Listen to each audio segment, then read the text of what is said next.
DJI have just sent us two brand new drones, and honestly, I'm pretty excited about these. This is the DJI Lito series, pronounced Lito. And these are essentially the replacements for the Mini 3 and the Mini 4K. So if you've been looking at getting into drones for the first time, or you want something lightweight and capable without spending a fortune, these are aimed squarely at you. Now, of course, I've got both of them here and they do look pretty similar. In fact, I've actually had to get a little marker pen and write underneath which one is the X1 so I didn't get them mixed up. Now, the one I have in my right hand here is the Lito X1. It's the premium one of the two, and the Lito 1 is the more budget-friendly option. Now, both of these are both under 249 grams. They both have omnidirectional obstacle sensing and active track 360 degrees, and both shoot 4K video and 8K videos. So right from the off, you're getting fantastic image quality, whichever drone you choose. Now, as you can see from the shots here, the image quality coming out of both of these drones is absolutely fantastic. Now, the X1 has a slightly larger 1/1.3 inch sensor. It shoots in 4K HDR and supports 10-bit D-Log-M color mode. So this is more for the pro-end user, someone who really wants to color grade their footage. Now, if you still want fantastic image quality, but actually you're not into color grading and that kind of thing, maybe the Lito 1 is for you, because this doesn't have D-Log-M but still produces some fantastic video quality straight out of the camera. Now, of course, this is what we're going to look at throughout this video, the image quality that you get from both of these cameras. So we're actually going to do this video a little bit differently. I'm going to keep the Lito X1 here to put it through its paces in Cornwall and get some proper aerial footage, some coastal stuff. And you'll see that throughout this video. But the Lito 1 is going up to Manchester and being shipped up to Lucian, who's going to be doing his own hands-on review with it. So between us, we're going to be comparing some of the shots that you can get from these drones and really test them out in the real world. So let's get into it.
So whilst I was down here putting the X1 through its paces, I sent the Lito 1 up to Lucian in Manchester to see how he got on as a newbie to drones.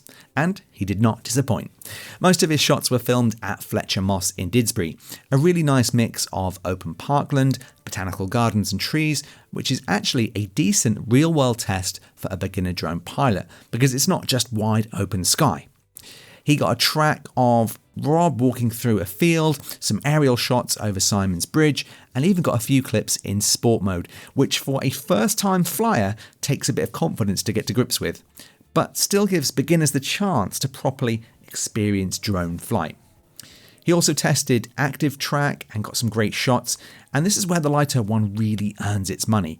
You just tap your subject on the screen and the drone does the rest. Great for travel or anywhere where you need the subject to stay put within the frame.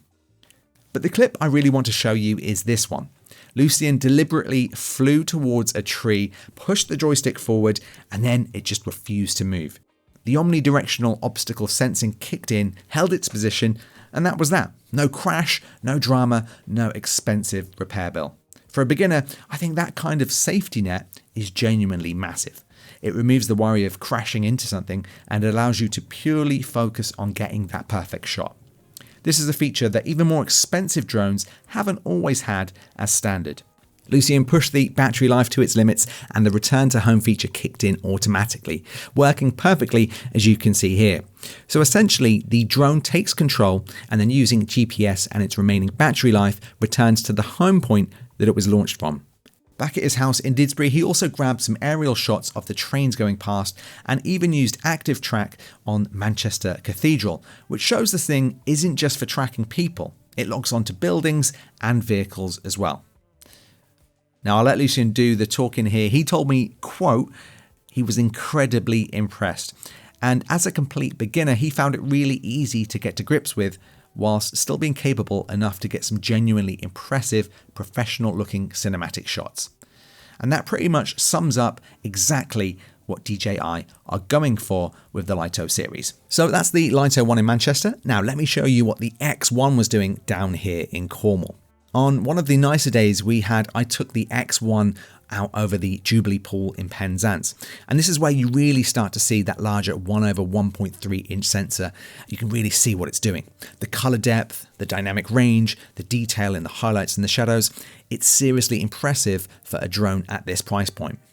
Now, I shot everything in D-Log-M and then graded it with our own Editor's Keys D-Log-M LUT pack. I'll put a link in the description below, and honestly, the results blew me away. If you're editing DJI footage and you're not using LUTs, you're leaving a huge amount of quality on the table. Check out what some of these LUTs can do.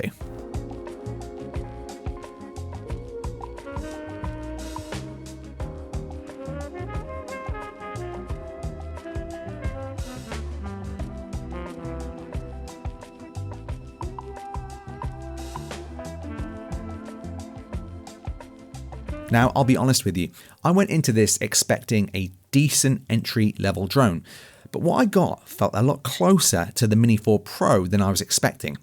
And that's not something I'd say lightly. The image quality on this thing is good enough that I genuinely think the Lito X1 isn't just for beginners. Content creators and even professionals looking for a lightweight travel option should be taking a look at this drone. I used active track following myself along the beach, and it locked on and held the shot without any fuss at all. Combined with that omnidirectional obstacle sensing, it really does feel like a proper safety net underneath you the whole time while you're flying. Check out this shot from my iPhone. I flew it towards this giant rock and it easily avoids it whilst continuing to move and film. And then the battery life. I have to mention this. The standard intelligent flight battery gives you around 40 minutes in the air. And if you upgrade to the intelligent flight battery plus, that goes all the way up to 52 minutes. So in real world shooting, that's a huge amount of flying time. And I genuinely never felt like I was rushing to get shots before the battery died. For context, that battery plus figure of 52 minutes on the Lito puts it right up there with drones costing significantly more. I had absolutely no issues with this drone at all. Not really one that I can think of, and coming from someone who's flown a lot of drones and DJI kit over the years, that's one of the best things I can say about it. I'll be honest, the mini drones in the past always looked great, but for me, they always had bits missing, like active track or obstacle avoidance. Well, these Litos have it all.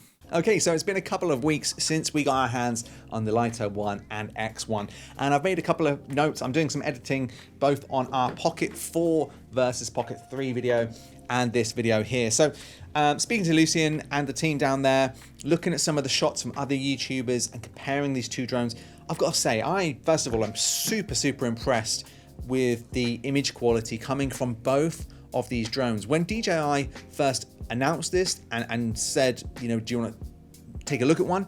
Part of me was like, is there a gap for another entry-level drone?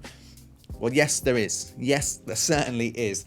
The image quality coming from both of these cameras is fantastic. I've made a few notes here from filming over the last couple of weeks. And what I would say, first of all, is if you are a beginner, let's talk about the Lito 1. The image quality coming from that camera, for a camera that costs under £300 here in the UK, is fantastic. It's pro level. No, it doesn't have D-Log-M, but because it shoots with such good dynamic range, the image quality looks so good, you're still able to grade it a bit, and in most cases you won't even need to. It looks really good, and that's one thing we've been super impressed with.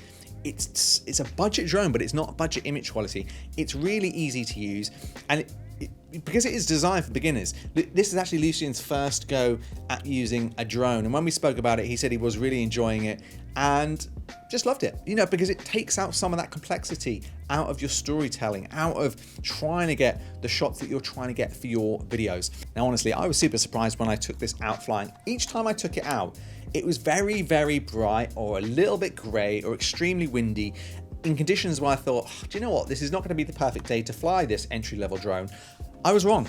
Looking at this footage that you've seen, it all came back perfectly usable and better than usable. It looks absolutely fantastic. I've done minimal editing on this footage at all.